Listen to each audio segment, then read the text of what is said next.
Seja bem-vindo a mais uma edição do Botequim Virtual.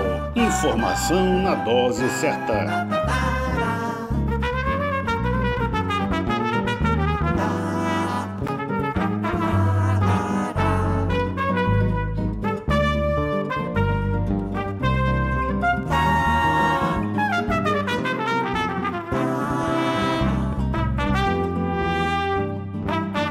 Olá, amigos e amigas do Botequim Virtual. Estamos de volta para mais uma entrevista e, mais uma vez, bastante satisfeitos aqui no nosso papo do Esquenta aqui fora do ar, porque estamos recebendo hoje a Luciana Bittencourt. Tem muitas afinidades da Luciana com o nosso Botequim, e de forma que a gente se perdeu até aqui no bate-papo informal antes da gravação, né? Isso porque a Luciana ela é doutoranda pela UF, né? Um trabalho maravilhoso que ela estuda comunicação e mobilização em rede para enfrentamento ao trabalho escravo no Rio de Janeiro. Nós já somos parceiros da Luciana, né, nessa empreitada, apoiamos e já trouxemos aqui a Daniela Miller, que é a juíza, né? Outras pessoas, Frei Xavier, né, fazendo parte desse apoio que a gente está dando para esse trabalho tão importante. E a Luciana, além disso, ela é ligada a Maricá, que é uma prefeitura que está fazendo uma revolução, né, na maneira de tratar a questão social atrelada ao desenvolvimento, que é um assunto muito importante aqui para nós do Botequim, né? E começando pelo Hélio, que sempre reforça essa nossa intenção, né, de dar luz a essa ideia de um desenvolvimento inclusivo, né, que inclusive nós não vemos muito outra saída nesse momento que a humanidade está vivendo aí de crise do emprego e tal.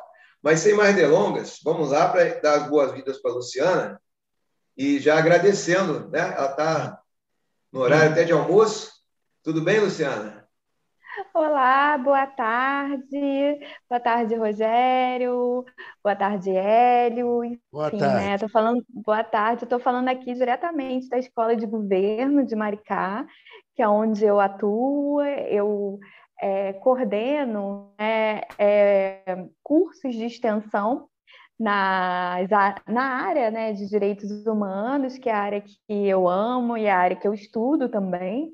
E o Botequim, ele é um parceiro, né? Foi um parceiro durante as atividades do projeto Capitalismo, Trabalho Escravo Contemporâneo e Comunicação em Rede, que é um projeto da Escola de Serviço Social, coordenado pela professora Luci Faria, e que tem eu como vice-coordenadora. Então, assim, eu estou falando diretamente aqui da Escola de Governo, então, nesse local que tem as figuras, né, de Paulo Freire, Darcy Ribeiro, Anísio Teixeira, que tanto valorizam, né, a nossa educação, a educação brasileira.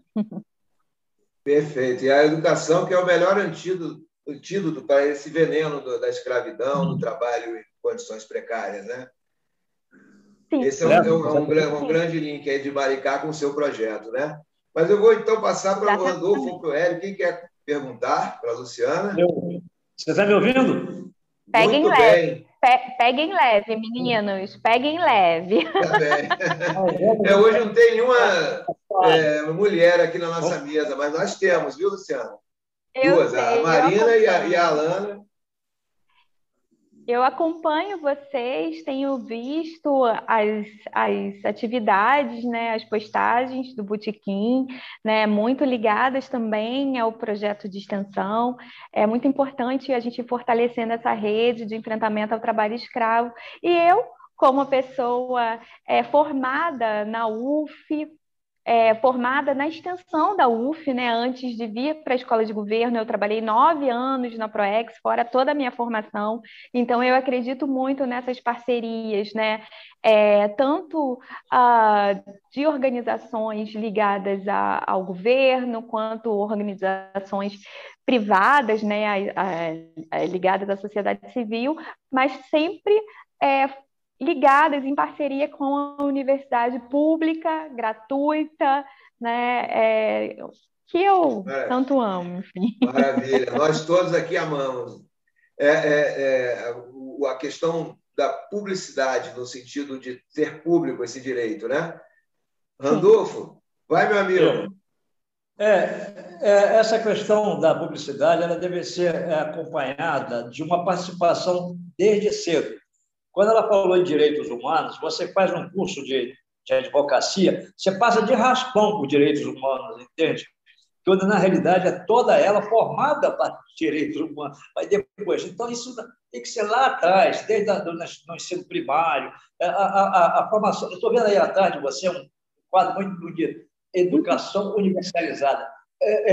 Você falou ainda há pouco da Darcy Ribeiro, Paulo Freire, que nós participamos daquele método de alfabetização de adultos do Paulo Freire, também foi uma das coisas mais bonitas que eu já vi na minha vida. Então, só que ali era colocada a questão da cidadania para pessoas já adultas e questões até analfabetas. Quando você pode colocar a questão da cidadania desde o ensino primário, mostrar a importância do cidadão. E aí, agora, no teu caso específico de trabalho escravo, como é que você vê? Maricá ainda tem uma área rural muito extensa. E o uso de crianças em área rural é comum. Como é que vocês estão vendo essa questão? Então, Maricá, assim, só para situar, né? Assim, uma das grandes abordagens que eu faço na minha tese de doutorado é falar sobre a extensão universitária e a importância dos núcleos, tanto de pesquisa e extensão, na produção de dados e de conhecimento técnico e relatórios, né, sobre o trabalho escravo contemporâneo. A segunda questão é que a gente sabe que para romper o ciclo do trabalho escravo contemporâneo é necessário pensar na prevenção. E a prevenção é feita como? Né? A partir não só do entendimento daquele cidadão sobre o que é trabalho escravo, que isso não é uma coisa que ficou no passado, no período colonial, abolido, jamais, né? E que ele faz parte, né, da estrutura do capitalismo para a otimização do lucro sempre. E como? Na exploração do trabalhador. Então, é super importante, né, a gente pensar como a educação, né, e aí a gente tem alguns projetos já trabalhando nessa linha, antigos, inclusive, como a Repórter Brasil, que é super parceira lá da CPT, que o Frei Xavier falou com vocês. Enfim, e aí é super importante que a gente chegue nessas pessoas falando não só sobre os direitos, mas também desmistificando o que é trabalho escravo. Maricá, ela é uma cidade que tem uma boa parte ainda como rural, né? Oficialmente, pelo Observatório de Erradicação do Trabalho Escravo, não aparece nenhuma pessoa como resgatada do trabalho escravo. Mas eu pude fazer agora, em agosto, pelo projeto, uma oficina presencial aqui na cidade, e aí eu chamei, né, assistentes sociais que atuam na rede da cidade e também pessoas ligadas à Secretaria de Direitos Humanos. Né? E uma pauta em comum que veio foi a questão do trabalho infantil. Né? E como que, por exemplo, numa cidade que até pouco tempo, né, era uma cidade exclusivamente dormitório e que os empregos que haviam na cidade, os empregos formais, eles eram poucos, né? Como que se dava esse trabalho infantil? Então, mas que ainda continuam, né? E, por exemplo, esses agentes públicos que eu conversei que vieram fazer essa formação, essa oficina presencial aqui na escola de governo, uma demanda que eles colocaram era que a quantidade de adolescentes que trabalhavam, né? E quando se chegava para conversar ou com a família ou com o empregador, né? As pessoas, não, mas trabalho infantil não é crime, enfim, ele só está dando uma ajuda, né? Porque tem, assim, porque são pastas correlatas, mas pastas que têm especificidades que as diferenciam um pouco. Enfim, eu sei que a cidade ela tem atuado para conseguir, né, entender e saber aonde que está acontecendo esse tipo de trabalho, tanto o infantil quanto o trabalho escravo, que ocorre. Estar zerado no observatório não quer dizer que não aconteça, né? E também tentando, através de programas sociais, né, fazer com que essas crianças e adolescentes não trabalhem. Mas é difícil, né, porque ainda existe uma máxima, né, que é o trabalho que dignifica o homem e a mulher, e que ele deve ser feito a partir de criança, né, como uma forma assim de dignidade, né, para conseguir. Criança que está trabalhando não vai estar roubando, enfim, né? Existe um pouco essa mistificação. Mas se trabalhar não vai machucar, trabalhar não vai fazer com que ela sofra violência, e a gente sabe que não é bem por aí, né? Então, e aí, assim, tem alguma coisa na área rural, mas assim, a área rural da cidade também ela é pequena hoje em dia, né? Ela não é tão grande assim. Né? Então, assim, a grande preocupação, por exemplo, é que Maricá, por estar crescendo tanto, né, nos últimos 10 anos, essas crianças, por exemplo, é mais fácil hoje em dia você ver essas crianças no semáforo, por exemplo, do que ver na área rural. Então, A assim, gente lembra a gente tem que lembrar para os ouvintes sociais, né? Diga, Rodolfo. Lugar de criança na escola. Sim, lugar de criança na escola. A gente lembra para os ouvintes que Maricá está fazendo uma verdadeira revolução.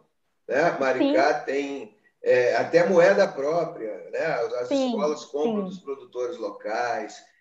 Há o ônibus nos limites do município é gratuito, né? Que, na verdade, não é bem gratuito porque todo mundo paga imposto, não é isso? É uma nova forma de ver a utilização do imposto. Eu soube, não sei se é verdade, que os filhos do atual prefeito estudam na escola pública. Não sei se isso é verdade. Os netos.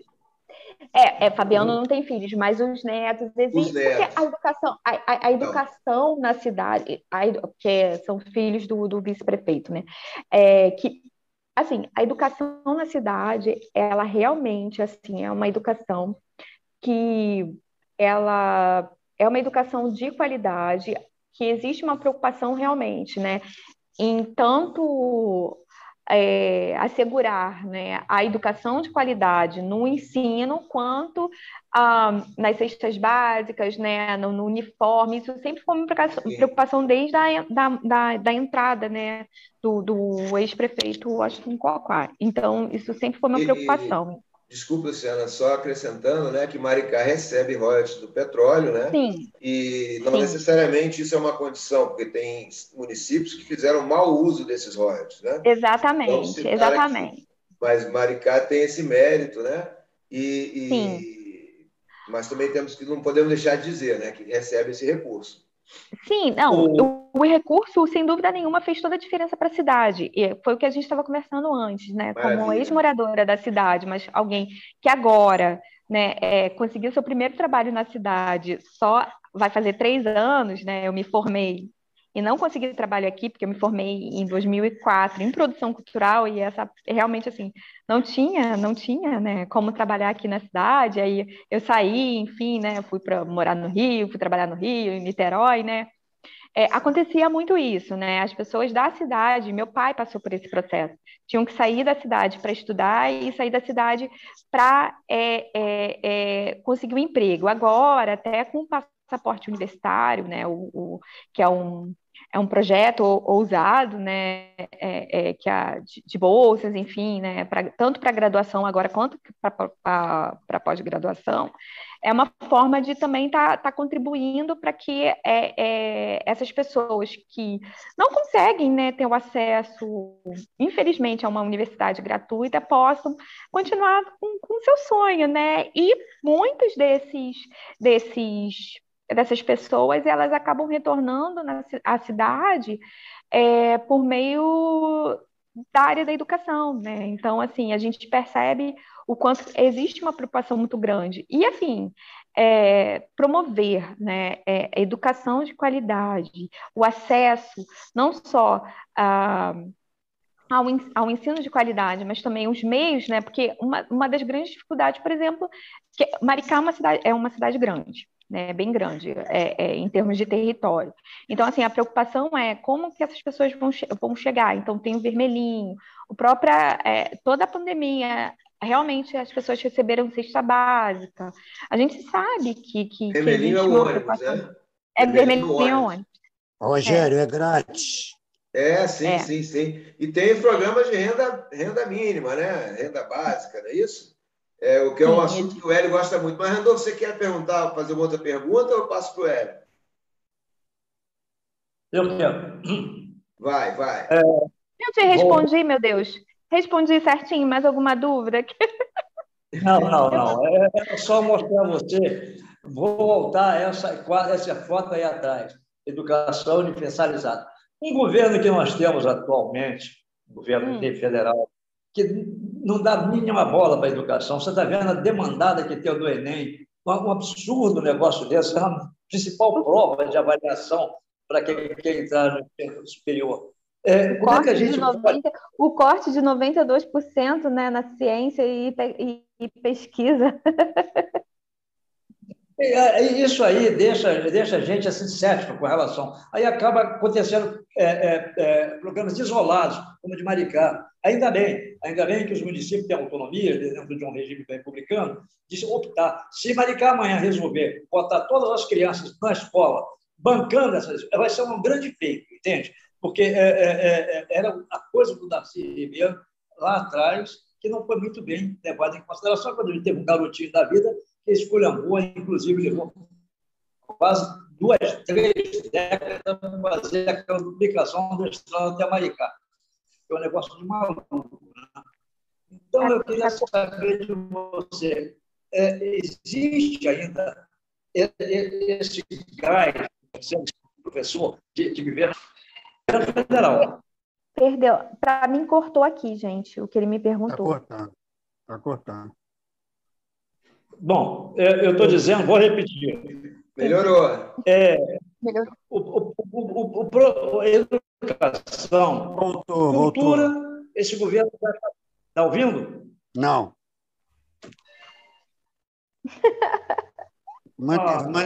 Tenta manter uma distância do microfone.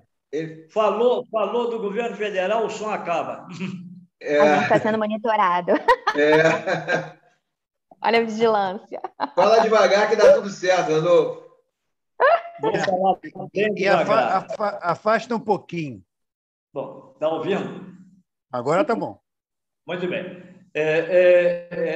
Vocês, professores, realmente são abnegados. Realmente, trabalhar numa situação tão adversa com relação à importância que é a educação é tudo.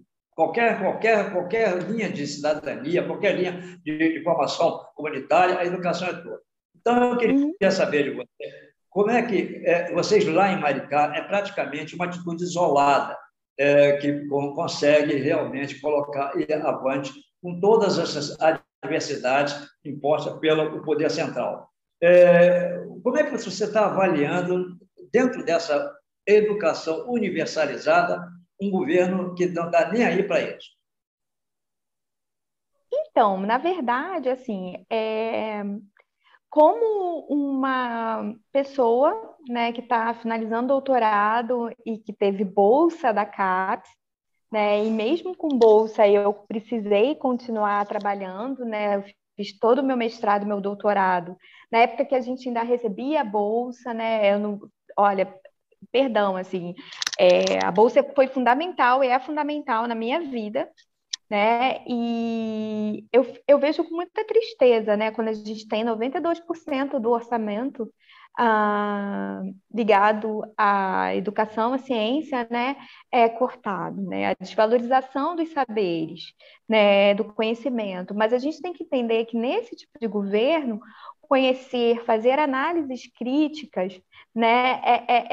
É muito ruim, porque quem se sustenta em fake news, né, jamais vai querer, né, que a gente que mantenha, né, um número tão grande de pessoas, principalmente na universidade pública, né, que eu sou formada e continuo, né, estou chegando aí no final do doutorado. Então, eu fico muito triste, porque eu fiz toda a minha graduação e meu mestrado e agora meu doutorado dentro de uma universidade pública, tanto no mestrado quanto no doutorado eu fui bolsista, né? E isso, assim, possibilitou, mesmo continuando trabalhando, mas isso possibilitou que, por exemplo, eu viajasse, possibilitou que eu participasse de congresso, participou, né? Com que eu pudesse, assim, ter, né? Essa troca de saberes com outras universidades. Então, infelizmente, quando a gente pensa, né, que esse governo ele quer acabar com isso, ele quer privatizar as nossas universidades. E eu estou falando não só do governo federal, eu lembro que há pouco tempo estavam tentando privatizar um projeto para privatizar o UERJ. Gente, para tudo, cara. A UERJ foi a primeira universidade no Brasil, né, a vir cotas para negros. E eu estou falando isso porque isso mostra por que eles querem acabar com o ensino público, né? Um ensino de qualidade, um ensino reflexivo, que isso que é importante para a gente. Enquanto uma pessoa que estuda e pesquisa trabalho escravo contemporâneo, né, a gente não pode mais ler nos livros que a abolição aconteceu em 1888. Ela não foi feita, não foi, assim, oficialmente foi feita, mas está aí. Né? Então, assim, inclusive, né, a redução dos custos desse governo nessas áreas de educação contribui cada vez mais para a precarização do trabalho, né, para o aumento da informalidade, para o aumento de pessoas nesse chamado exército industrial de reserva, né, as pessoas sem formação. É lógico que a gente sabe que isso é um processo que eles estão tentando fazer, a gente está resistindo, e não é à toa que, por exemplo, na minha tese, eu falo sobre a importância, né, dos núcleos de pesquisa, dos núcleos de extensão, no conhecimento técnico sobre o que é o trabalho escravo, sobre os relatórios que são produzidos, por exemplo, aqui no Rio de Janeiro, e as pontes que são feitas com as organizações da sociedade civil. Então, assim, a gente tem que entender que esse projeto é um projeto mesmo de castração da nossa consciência coletiva, um projeto de castração mesmo das análises críticas. Só que, assim, eles podem reduzir, eles podem tentar acabar com o ensino público, mas isso não vai acontecer. Por quê? Porque a gente sabe da importância disso. Então, por exemplo, quando a gente vê a nossa escola aqui, por exemplo, essa escola de governo, ela procura e atua diretamente com a formação dos servidores públicos, porque a gente também precisa ter esse pensamento crítico, a gente também precisa conhecer os outros lados da história para poder chegar nos nossos usuários, nos nossos clientes, enfim, né, que é a população em geral, e falar sobre os direitos. As pessoas precisam, os cidadãos, eles precisam ter uma consciência, né, e inclusive para desmistificar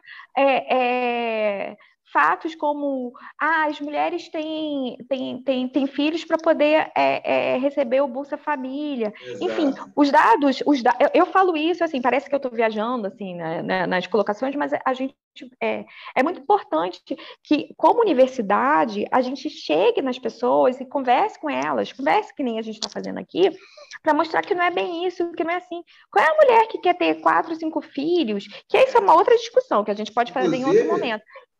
Luciana, que quer ter filho para ganhar R$50. Desculpe te interromper, Luciana, mas eu trabalhei um tempo no IPEA, a taxa de natalidade está diminuindo, inclusive no Nordeste, a velocidade do crescimento, né, está acelerando, e no Norte também. Quanto mais chegar informação e educação, isso vai diminuir, né? Vai ser R$150 que alguém vai ter filho para ganhar R$150. Não, enfim, inclusive, que para o capitalismo, cada vez mais que se tenha filhos, é necessário, enfim, né? Então, a gente precisa entender. Reserva, né? É o exército de reserva, assim, que não necessariamente essas pessoas nem vão chegar a um emprego formal, elas nunca vão chegar. Elas são essas eu acho pessoas que, de alguma forma, estarão ali para receber, né, as migalhas e que realmente assim, elas vão ter acesso a nada, mas que vão empurrar o salário para baixo. Isso que é o exatamente. importante. Enfim, não Aí é a eu, nossa discussão, mas assim, tem a ver com o trabalho mas eu acho que escravo. O Hélio vai puxar isso por aí, sim, viu? Na hora que ele fazer a pergunta, ele vai puxar por aí, né? A questão do emprego, né? Como a gente conheceu antes. Uhum, E, e você falou muito de Maricá, mas a sua pesquisa é no âmbito estadual, né? sim, Maricá é uma sim. promessa. Então, É. nós temos 10 minutos para terminar o programa, aqui, essa Uhum. parte. E eu não falei como é que a pessoa assiste o programa, né? Que é no canal do YouTube, Botequim Virtual 2020. E lá tem um acervo grande de entrevistas. A gente tem muita satisfação de fazer esse trabalho, né? Procuramos trazer pessoas, assim como a Luciana, né? Que são, além de competentes, são dedicadas a causas nobres. Então, Hélio, É, por favor, a Luciana, eu acho que tocou num ponto aí muito sensível, né? Rico para a gente, né, Rogério? E rico, oba! Luciana, é o seguinte, deixa eu fazer um pouquinho, trocar um pouquinho de filosofia de botequim. Oh, É meu o Deus! seguinte, eu acho que essas são as mais profundas, né? Cadê a cervejinha, meu Deus? Está faltando, e é é, sem álcool. É sem cerveja e sem álcool ainda por cima. Ah, Mas vai passar, isso vai eu, passar. eu quero esse papo, então, depois de um botequim de verdade, E hein? é é verdade. verdade, é verdade. Mas olha só, a única coisa que eu não gostei de saber é Hum, que você é vegana ou vegetariana. Eu sou pronto. carnivoriano, entendeu? Opa, peraí. Mas você Eu estava tenho me que. propondo um casamento, gente? Não, eu queria só o aperitivo. O aperitivo eu queria um filezinho. E não é de soja, E não é de carne de jaca. e nem carne de jaca, e nem de banana. Mas vamos lá, Opa, deixa eu falar aqui. Vamos falar aí um perfeito. pouquinho de filosofia de botequim. Uhum, Eu, Rogério e um colega, a gente escreve artigos, entendeu? O Gustavo último, Galvão. Gustavo Galvão, ele é do BNDES também, né? Ele é ativo do BNDES e é formado também pelo UFRJ, e nós nos dedicamos a finanças funcionais, tá? uhum, Que é uma nova versão de como se vê as finanças públicas. Né? É uma nova uhum, versão, velha beça, de como se vê verdadeiramente as finanças públicas. E aí, olha só, no último artigo, a gente tem se dedicado ao seguinte: redenção ou barbárie. O que sim. está acontecendo nessa questão? O trabalho morreu.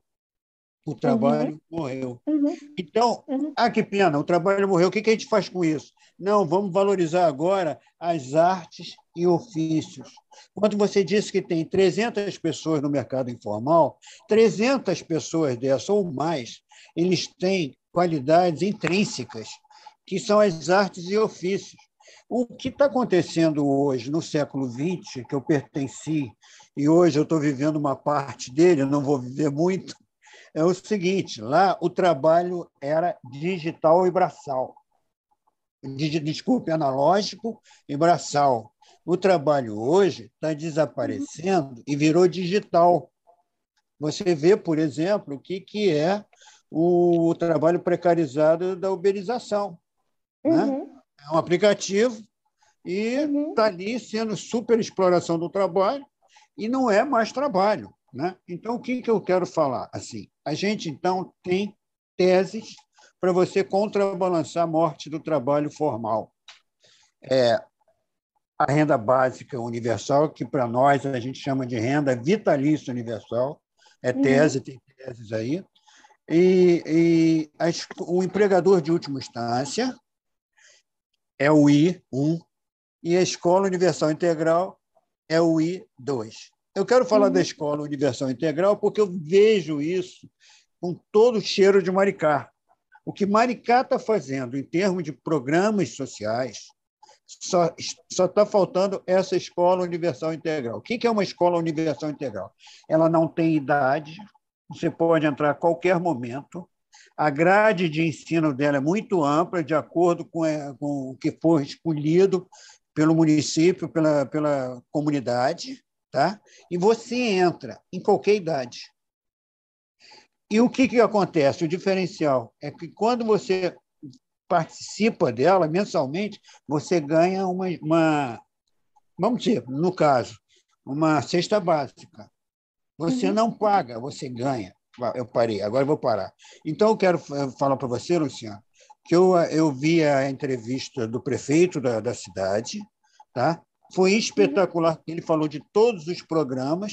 Era bom a gente, hein, Rogério, botar o link nesse botequim de hoje, tá? Para mostrar todos os programas. Lá está muito bem definido. E parabéns para vocês, de vocês pegarem o bom uso do petróleo, do royalty do petróleo. Ok? Eu não sei se dá tempo ainda, né? Mas, assim, aproveitando... Desculpe a pergunta longa. 4 minutos e 45 segundos. Tá. Desculpe a pergunta longa. Então, na verdade, assim, eu acho que a gente sabe, né, que foi o que a gente estava falando, né? Receber royalties, não necessariamente a gente vai ter uma revolução na cidade, né? A gente tem que entender, a gente vê isso por outros municípios aqui aqui, de perto de Maricá, a gente tem, por exemplo, Macaé, enfim. Né? Próprio Itaboraí, que não era royalties, mas a gente tinha o Comperj, né? E que ficou essa cidade fantástica, né? Aumento de violência, aumento de uma série de outras violações de direitos humanos. Né? É lógico que para o bom uso desse dinheiro, né, depende muito da qualificação, enfim, né, e da vontade política. Né? E é lógico que a cidade ela está crescendo muito, né, em termos de educação. A gente tem uma qualidade do ensino, de todos os ensinos, inclusive a municipalização de escolas que eram do Estado, né, e que, por uma vontade da cidade, acabaram sendo municipalizadas, né, em locais estratégicos.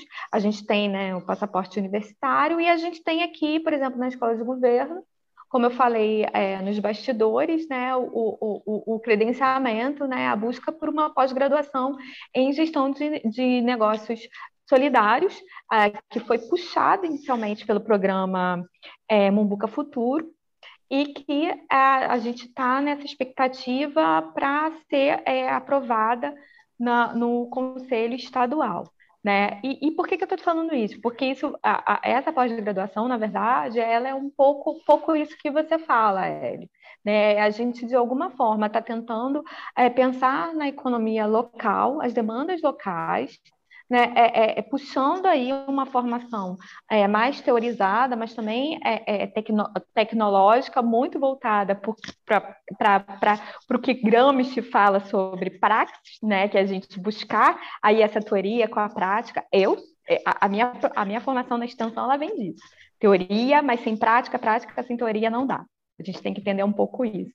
Né? Então, a gente tenta com essa escola, né, e com essa pós-graduação, formas de estar chegando nessas pessoas, né, que de alguma maneira fizeram algum curso, né, fizeram algum tecnólogo ou a graduação, ou até passaram, por exemplo, pelo passaporte universitário, mas que precisam pensar territorialmente aqui na cidade de Maricá como tornar seus negócios mais sustentáveis. Então, assim, quando a gente fala de negócios sustentáveis, a gente não está falando só da parte de agroecologia, né, ou da agricultura familiar, ou agricultura, né, da agroecologia, já que aqui em Maricá a gente tem as várias praças com hortas comunitárias. A gente fala, por exemplo, do Meu Campo, que é cultura, né? Maricá tem vários artistas locais, está buscando aí uma vocação turística, né? Está na expectativa da construção do porto, na expectativa da construção de um grande empreendimento ligado a um resort, né? Então a gente sabe que a gente precisa fortalecer o conhecimento e a tecnologia social existente no município para que essas pessoas possam se preparar e elas serem a mão de obra local e não serem e não ficarem, né? E assim, não ficarem. Né? Não ser exato. Exatamente. Não só cidade de dormitório, mas que elas possam de fato. Dormir e acordar em Maricá, né? dormirem e acordar em Maricá e serem felizes no município. Serem felizes e cada vez mais a gente ter a economia local girando por conta até dos programas sociais, enfim, como o cartão Mumbuca, enfim. Maravilha. Mas, assim, Mumbuca, eu queria te agradecer, Luciana, que nós estamos entrando na reta final aqui. Sim. É um assunto maravilhoso e já te convidar para voltar aqui ao Botequim, viu? Meu Deus. Nós já vimos que a nossa afinidade é ampla, geral e irrestrita. Bom, então, para encerrar o nosso papo, né, eu gostaria de agradecer a vocês do Botequim Virtual pela parceria, pela oportunidade de estar conversando sobre esse projeto de extensão que tem realmente assim como finalidade ser uma forma de investigação e diálogo para a minha tese de doutorado, que está em fase final, né?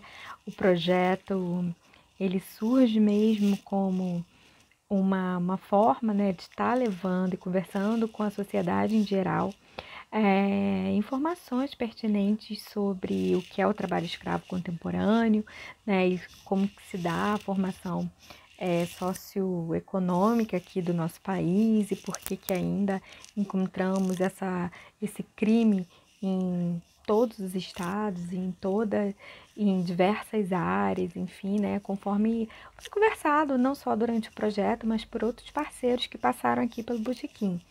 E cabe ressaltar que o projeto, assim como eu, fazemos parte do Laboratório de Serviço Social, Movimentos Sociais e Novos Projetos Societários na América Latina, no LaSal, da Universidade Federal Fluminense, ligada à Escola de Serviço Social, que é coordenado pela professora Lucy Faria Pinheiro, que é minha orientadora, né, não só do doutorado, mas também aí desse projeto. E aí é dizer para vocês que quem quiser assistir às nossas lives pode fazer isso, né? Elas estão no canal de YouTube do Programa de Política Social da UF, o PPG, PPS, isso, PPS da UF, é o cansaço, gente, por conta do finalzinho da tese, e tá lá, você pode assistir, e também fazer um convite, né, dizer que o projeto, ele gerou um curso de extensão, que é um curso sobre introdução aos direitos humanos, trabalho escravo contemporâneo e mobilização em rede. E aí esse curso, ele se encontra na escola, no site da Escola de Governo de Maricá, que a gente tanto conversou aqui, né? Para acessar o site da escola é www.emarmaricá.com.br. Se vocês puderem colocar aí na descrição também o site da escola, dizer que foi uma conversa muito agradável, aguardo os novos convites, novas oportunidades, né? E aguardo vocês também para a defesa da tese, né? Que vai ser em dezembro, tem até dia 23 de dezembro para estar fazendo a defesa. Vou convidar vocês para participarem e para a gente continuar esse papo tão gostoso. Então, assim, muito obrigada a todos aí do Botequim Virtual pela oportunidade, pela excelência no trabalho, né, e por apoiar nós aí das universidades públicas, apoiar a difusão mesmo, né, e troca de diálogos sobre temas tão importantes assim. Então, muito obrigada. Esta foi mais uma edição do Botequim Virtual. Informação na dose certa. Até a próxima!